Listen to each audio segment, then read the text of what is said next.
This is AOPS Introduction to Number Theory Problem 4.39, and let's solve it. A group of 10 friends were discussing a large positive integer. It can be divided by 1, said the first friend. It can be divided by 2, said the second friend. And by 3, said the third friend. And by 4, added the fourth friend. This continued until everyone had made such a comment. If exactly 2 friends were incorrect, and those 2 friends said consecutive numbers, what was the least possible integer they were discussing? So, this problem essentially has the following solution. Firstly, how do you actually want to solve it, right?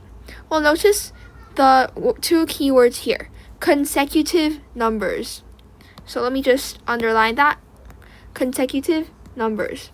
Since they're consecutive numbers, and there's only 10 numbers because there are 10 friends, we can simply do this by process of elimination. For example, there were 2 friends that were incorrect. So is it 1, 2, or 2, 3, or friends 3, 4, or friends 4, 5, etc. Right? And obviously we can test these out one by one, and then we can try to see which one works and etc. But firstly, we want to simplify this because we don't really actually have the time in a competition to test this 9 times. So we want to eliminate some of these groups already beforehand. How do we do this? Firstly, notice it's only there are 2 friends that were incorrect. All the other friends are correct. So what does this mean? This means obviously that you cannot eliminate numbers that are factors of other numbers set by other friends. For example, you can't eliminate this group 2 and 3. Why? Because 2 times 3 is 6, right? We know this. 2 times 3 is 6. So if 2 and 3 if this number cannot be divided by 2 and 3, it cannot be divided by 6. So this entire problem doesn't work out here. So obviously you can't eliminate 2 and 3, right? Similarly, you obviously cannot eliminate 1 and 2 because any number has to be divisible by 1. Okay, other things. You can't eliminate 3 and 4 because 1 that way you cannot divide this number by 6 or 9 or 8 or above, right? And you also cannot eliminate 4 and 5 because otherwise then you can't divide this number by 8 or 10. You also can't do the same for 5 and 6 because 5 is a factor of 10 and inherently that just doesn't work out. Now, what about 6 and 7?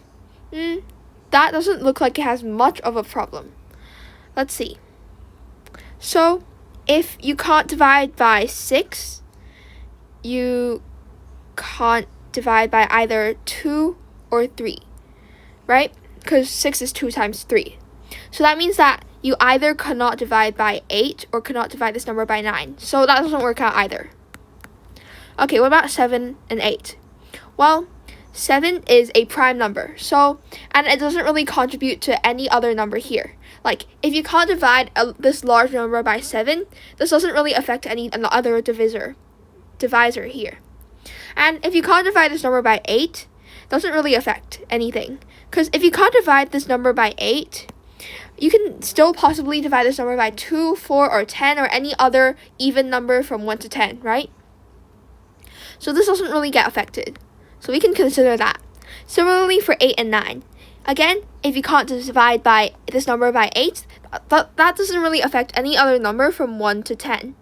If you can't divide by 9, there's still a possibility you can divide by 3 or 6. None of these other numbers are affected, so that's possible. Now, what about 9 and 10? Let's see. So, if you can't divide by 9, that doesn't really affect anything, as I said. And however, the problem here is 10. If you can't divide by 10, which is actually 2 times 5, as we should all know, and probably do all know, then that means that you cannot divide by 2 and 5, or 2 or 5, right? So, 1 of 2 and 5 is not a divisor or a factor of this number, which does not work out because 9 and 10 should be the only two divisors that are not working out for this number from 1 to 10. So that does not work out. That leaves us with two options. Either you can divide this large number by numbers from 1 to 10 except for 7 and 8, or numbers from 1 to 10 except for 8 and 9. So let's test these out and see which one is the least possible integer here. Which one's smaller, basically. The smaller number we get is the answer. So let's first test this out with divisors from 1 to all the way to 6, and then to 9, 10. Right? So how do we figure out the least common multiple for these 8 factors? So what can we do? Basically, we can take the most complex numbers here. What does this look like? 6 is 2 times 3. So we can take 6, for example. So if you want to find the LCM here, that's not that hard here. So basically what you do is, for example, how many factors of 2 are there, right? In the number with the highest number of 2's. Well, that's 4, so that's 2 to the power of 2.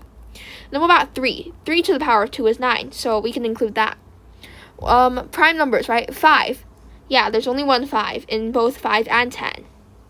Other prime numbers. 7. 7 is not included. 11, that's more than 10, so that doesn't really matter anymore. So if we multiply all of these up, this gives us 4 times 9, 36. 36 times 5, 180.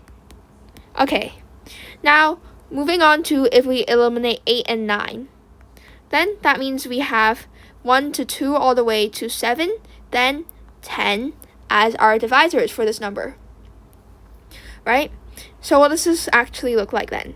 We have 2 to the power of 2 times 3 to the power of 2. Actually, no, that does not exist because 9 doesn't work. So that's 3 to the power of 1. Then we have 5. So again, 5 to the power of 1. 7. We have 7 here. 7 to the power of 1. Now, what does that give us? 4 times 3 is 12, times 5 is 60, times 7 is 420. Now, obviously, we know 180 is less than 420, so 180 is the least possible integer that they were discussing here by these group of 10 friends. And that's how you solve problem 4.39 in AOPS Introduction to Number Theory. Now, I hope this was made clear to you. Thank you.